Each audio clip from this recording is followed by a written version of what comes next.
Hello friend, welcome to स्मा classes. आज का टॉपिक होने जा रहा है हमारा बीएड फर्स्ट ईयर वालों के लिए पेडागोजी ऑफ हिस्ट्री। इतिहास में समय व स्थान का महत्व सभी छात्रों के लिए इंपॉर्टेंट है, तो हम ध्यान देंगे। समय और स्थान दोनों ही इतिहास के एक मुख्य स्तंभ यानी कि खंभे की तरह काम करता है। यदि समय जो है घटनाओं की गति और अनुक्रम है, तो स्थान उन घटनाओं का मंच है। यानी कि अगर घटनाओं का जो गति है यानी कि रफ्तार है, अगर वो समय है, तो उसका जो मंच है यानी कि कार्यक्रम करने के लिए जो मंच होता है वो एक स्थान है। तो इनके बिना ऐतिहासिक घटना को समझना ही अधूरा रह जाएगा। एक ही घटना अलग अलग समय पर और अलग अलग स्थान पर भिन्न प्रभाव डाल सकते हैं, इसलिए इन दोनों की भूमिकाएं अत्यंत महत्वपूर्ण है।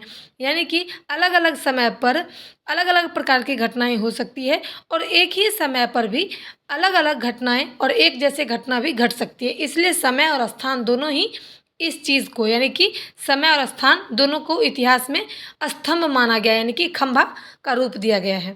अब हम समय के महत्व को देख लेंगे, जैसे कि घटनाओं का क्रम समझना यानी कि घटना जो है वो समय के माध्यम से हम यह जान पाते हैं कि कौन सी घटना पहले हुई और कौन सी बाद में हुई। इससे घटनाओं के कारण और प्रभाव दोनों ही मतलब समझ में आता है। यानी कि कौन सी घटना हुई और कितने बजे हुई, ये सारी चीज़ें जो है हमें पता चलती है। और कौन सी घटना पहले हुई और कौन सी घटना बाद में घटी, ये भी हमें समय के कारण ही पता चलता है। दूसरा है काल विभाजन। इतिहास को समझने के लिए समय को प्रागैतिहासिक यानी कि जो काल है, जैसे कि प्राचीन काल हो गया, मध्यकाल हो गया, आधुनिक काल हो गया, ये सारी चीज़ों में बांटा गया है।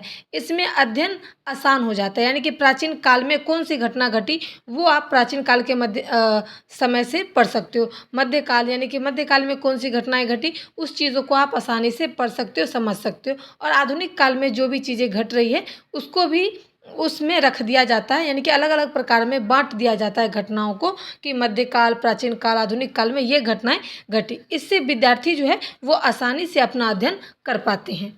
तीसरा है परिवर्तन और निरंतरता। इसमें क्या होता है, समय के साथ साथ समाज, राजनीति और सांस्कृतिक आदि में जो भी परिवर्तन हुए उन्हें समझना जरूरी होता है। उदाहरण यानी कि मौर्य काल, गुप्त काल के या फिर प्रशासनिक ढांचे की, यानी कि ये सारी चीज़ें उस काल में, मौर्य काल में क्या हुआ, गुप्त काल में ऐसी कौन सी नीतियाँ बनी, प्रशासनिक ढांचे क्या थे। तो ये सारी चीज़ें जो है निरंतरता और परिवर्तन, ये दोनों को समय के अनुसार एक काल में रख दिया जाता है, बांट दिया जाता है। उसके बाद आता है काल संपेक्ष मूल्यांकन। किसी घटना या व्यक्ति का मूल्यांकन उसके समय के संदर्भ में किया जाता है।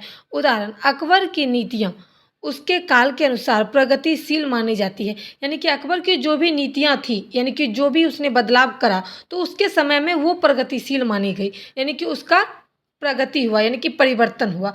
वैसे ही आप स्थान का देखेंगे।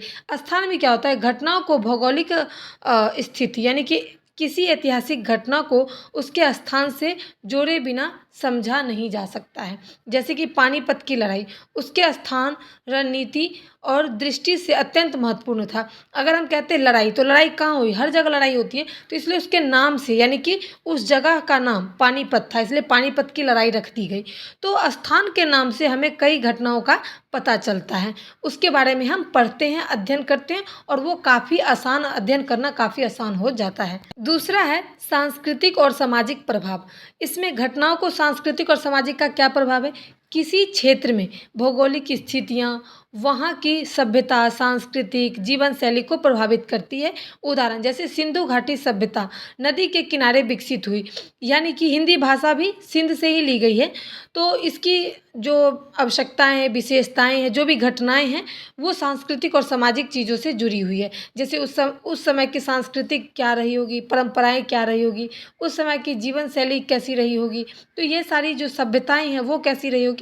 तो इसको जो है एक कोई घटना है वो कहाँ घटी, जैसे सिंधु घाटी, यहाँ पर एक सिंधु नदी था, उसके नाम से इसको प्रसिद्ध कर दिया गया। सिंधु घाटी सभ्यता नदी के किनारे विकसित है, कोई देश हो गया, कोई गांव हो गया, कोई क्षेत्र हो गया, वैसे। अब हम देखेंगे 3 नंबर, स्थान विशेष की महत्वता। कुछ स्थान जो है इतिहास में विशेष रूप से महत्वपूर्ण हो जाते हैं, जैसे कि काशी, पाटलिपुत्र, दिल्ली आदि। इनका ऐतिहासिक विकास जो है वह स्थान विशेष की वजह से हुई है। यानी कि पाटलिपुत्र यानी कि पटना में दिल्ली जो पहले युद्ध वगैरह हुआ था, जैसे कि लाल किला वगैरह है, रेड फोर्ट, तो कई सारी ऐसी ऐतिहासिक चीज़ें हैं जो कि प्रसिद्ध है, जिसके कारण से वहाँ का नामकरण भी किया गया। उसका विकास उस स्थान के नाम से हुआ। उसके बाद देखेंगे स्थान परिवर्तन का प्रभाव।